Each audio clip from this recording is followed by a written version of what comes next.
I grew up in a small town outside of Rochester, New York. It was very small. There was about 500 kids in my whole entire high school. My family was great. I have loving mom and dad and three loving brothers, even to this day. My parents are still married, and I had a really good childhood growing up. And as I moved into, my high school years, I was involved in sports, and I wasn't ever really good at them, but, I was all right. And I played football, and I wrestled, and I ran on the track team. Came a time in my later high school years where I just started feeling empty, like there was something missing the whole time. At that time, I had turned to alcohol. And ever since I took that first drink, I always just chased that feeling that I had that first time I ever got drunk. I never was able to find it. In my late junior year in high school, I had gotten into a car accident, and I had not been able to play sports in my senior year. And that's when my alcohol abuse really took off. And I started using it quite heavily my last year in high school. And that continued on until really it stopped working right after graduation. And I turned to using drugs, harder drugs.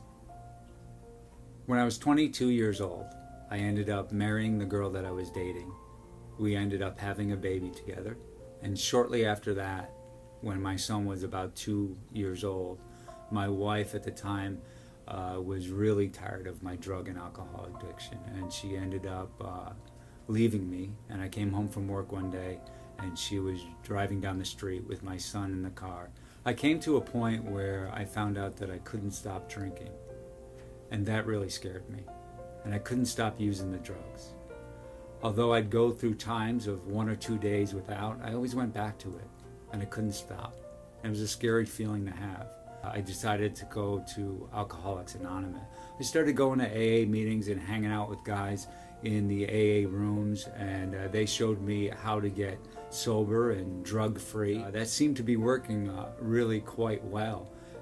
But the only thing was that the only thing that I wasn't doing was drinking alcohol or using drugs anymore. One night after an AA meeting, I got home and I thought to myself, speaking to God, I just said, God, is this all that you have for me? Because I can't stand it anymore. And I asked him if he was real, to please reveal himself to me. Shortly after that, he started doing so in so many subtle little ways. And I just started getting a little bit closer, and my prayer life had changed a little bit. I had prayed for strength to get through the day, to feel better about myself. I heard about Celebrate Recovery at Lighthouse Church, and I ended up coming to one of the meetings one night. And at that time I was kind of praying to God, why do you have me here, and what are you up to? That night, that first night at Celebrate Recovery, I actually found out what he was up to, because Pastor Mario, I think for his first time, was giving his testimony. And that was the testimony that I needed to hear. It so closely matched what I was feeling and what I went through. I was hanging out with a bunch of Christians and going to recovery-based meetings. And one night I remember being at a recovery-based meetings, and I think everybody thought that I had already, given my heart to Jesus.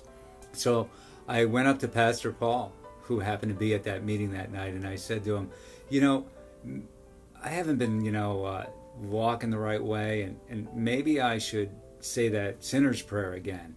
And that night at that recovery meeting was the night that I gave my life to Jesus. And one night I was in an AA meeting, and I had met this woman, and something just seemed a little bit different about it this time. I started hanging out with her a little bit, and we started dating a little bit, and we were on the way to a spiritually based recovery meeting. And when we got there, and before we got out of my truck, she said, Rob, all of my relationships have been not so good, and judging by your track record, neither of yours. And I was just wondering, before we goof this one up, maybe we could go find out how to do a relationship in the right way. And I had to agree with her. So Rachel and I had started seeing Pastor Paul for premarital counseling. And one of the first things that he asked me was, are you guys being pure? And at the time, we weren't. And I kind of took offense to it, and I said, Paul, we're going to get married. And he said, well, he goes, I'm going to try and help you out, but I don't think it's going to be doing too much good for you unless you're walking in purity the way that God wants you to do. And I was a little bit offended, and I saw this frightened look on Rachel's face. So we ended up taking a vow of purity that night. And after our meeting, we were in the parking lot right outside, and I saw this look on my wife's face, and it was a total look of fear. And she looked at me and she said, Rob, if I'm not with you, who are you going to be with? And right at that moment, we held hands and we prayed to the Lord for the strength to get through what He wanted us to do. And in doing so, it built such a bond between us that made us both feel like it wasn't all about the physical. It was about the respect for each other and honoring God in our relationship. And I started realizing that it really wasn't all about me, and it was really all about Him. And all those things that I used to think was my battle is really His battle, and all I need to do is look to Him. And in walking this all out, the Lord has blessed me with a terrific relationship with my son, a fabulous marriage, and I have an opportunity to be a father to 2 stepdaughters.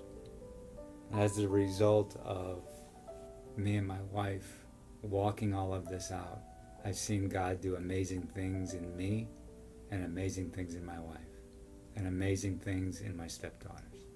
The old Rob could have never done that, but the Lord has washed me clean and made me a new creation. And every day I get to live my life glorifying His name.